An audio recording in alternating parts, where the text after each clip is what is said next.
Растот на цената на златото сериозно го менува начинот на кој накетот се купува и продава, претворајќи го од символ на убавина и традиција во сигурна инвестиција.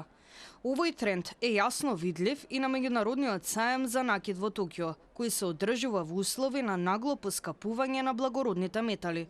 Блескави прстени, масивни златни гирдани и скапоцени камења, нешто што со години се поврзува со прослави и луксус.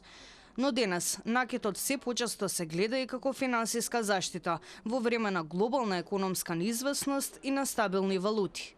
Организаторите велат дека растот на цената на златото го зголемил интересот кај посетителите.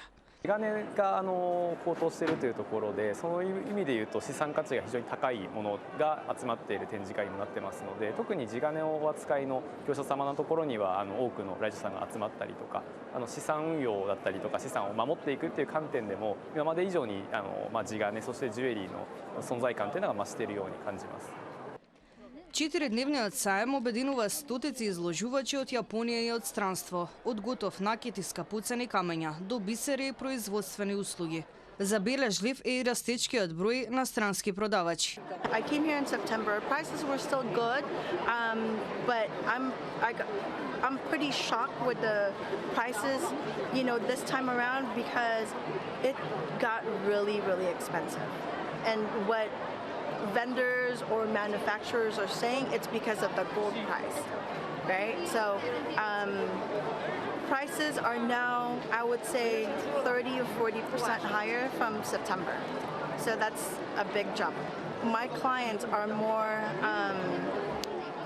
they think a lot more now before they buy. Before, if it's less than $1,000, they just buy. Now, they have to think over and over again. It's not just like an instant sale, unlike before. Азија останува атрактивна за набавка на накет, бидејќи трошоците за работна сила се понески отколку во САД, што овозможува поповолни цени во споредба со западните пазари. Посетителите на саемот велат дека растот на цените веќе се чувствува. Парчиња купени пред 2 или 3 години денес вредат двојно повеќе и стануваат се потешко достапни. Меѓународниот саем за накет во Токио се одржува до 17 јануари во изложбениот центар Токио Биг Сайт.